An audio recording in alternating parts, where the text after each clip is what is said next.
Hi, I'm Heather Clancy in the Green Biz studio with Richard Kidd. He is the Deputy Assistant Secretary for Strategic Integration with the U.S. Army. Got to ask you, first of all, thank you for being here. Heather, thanks for having me. I appreciate it. And I got to ask you, what does that title mean? I mean, what's your role? So I'm fortunate. I've had a number of roles in the Army. This one is essentially the most relevant for this audience. Is I think about the future of Army installations. The Army has 156 installations all across America. This is where we train our soldier, we build our munitions, we deploy, we fight. It's where our Army families live. So I'm here to think about what the future installations need to do for our Army. Smart cities, Internet of Things, but also resilience. Resilience. Something I'm hearing a lot about, of course, is we're being battered by these hurricanes over the last several weeks. In the context of the Army, what does resilience mean?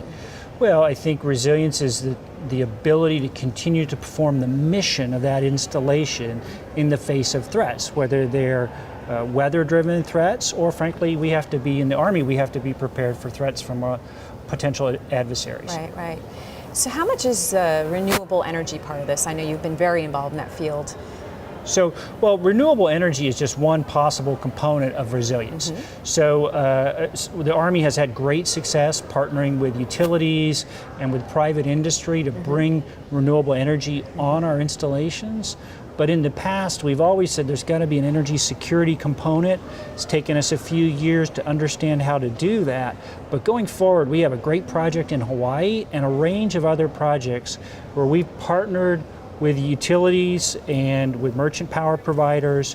They're providing an asset, a generating asset on the Army installation. Often it could be a fossil fuel asset, paired with a renewable asset and a microgrid to give the level of energy resilience that we want on our installations to support our mission. How does a relationship like that work? Can you walk me through one or give me an example of one? Well, so the Army's big, and we work in all the different utility markets in the country. So we work with vertically integrated utilities, merchant power providers, deregulated utilities or markets.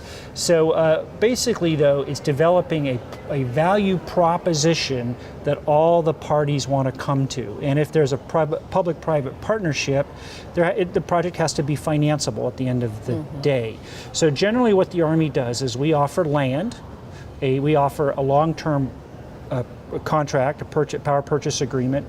We offer accelerated permitting. We also offer enhanced security. So we make it an easy proposition. So, two projects I'll just mention. The Army has the largest renewable energy project in the federal government at Fort Hood. It combines on-site solar with off-site wind. The solar's designed to be integrated on future microgrid. We'll have to put the other pieces there. Drives the cost down. More interesting for resilience is we have a project in Hawaii where Hawaii Electric Company is building a tri-fuel plant capable of heavy fuel oil, which is the fuel of choice in Hawaii, biodiesel, which is emerging, and natural gas if it ever is permitted on the island. So we've given them land to build a plant high altitude above the tsunami strike zone. The plant will be able to provide baseload power, peaking power, black start capability. In exchange for this, they're building a cyber-secure microgrid that connects Army installation Schofield Barracks and our Wheeler Army Airfield. So this is sort of a platform of resiliency in the face of either natural or man-made threats, and allows the Army to continue to do its mission. You've mentioned microgrids a couple of times. I hear a lot about energy storage and the importance of that category. So what is the Army doing with respect to that?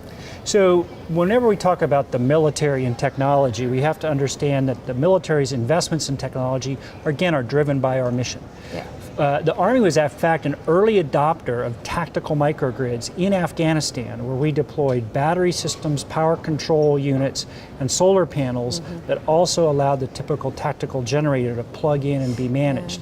And through this system, we were able to reduce our fuel resupply from 5 resupply convoys a month, where every convoy was attacked, to 2. So that saved soldiers' lives, increased our mission effectiveness.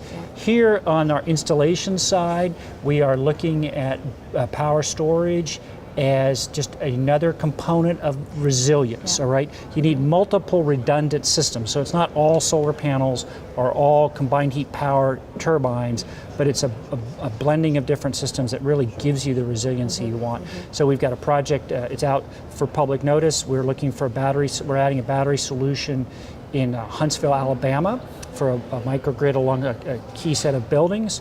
Also here in California, we're trying to explore some things where we can put power storage on our so it's installations. holistic. So Right. it's part of the microgrid. Yeah. Right, exactly. Got it. So, lot to learn there. Any last bits of advice for a chief resilience officer, right? Yeah. So you do this every day. Your team does this. You know, what could the private sector or cities learn from what you're doing? Well, I mean, frankly, the Army is looking to learn from cities. I mean, cities are really exciting. Some of the things that the cities in America are doing are exciting and creative and fun.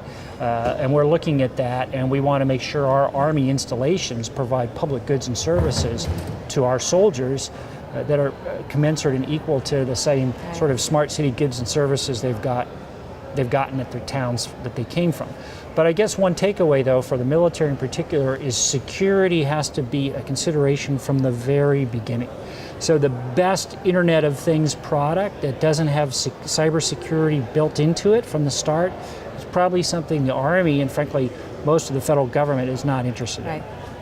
Thank you for Great. sharing My your pleasure. advice. I really appreciate it. And thank you for being here. All right, well, thanks for having me.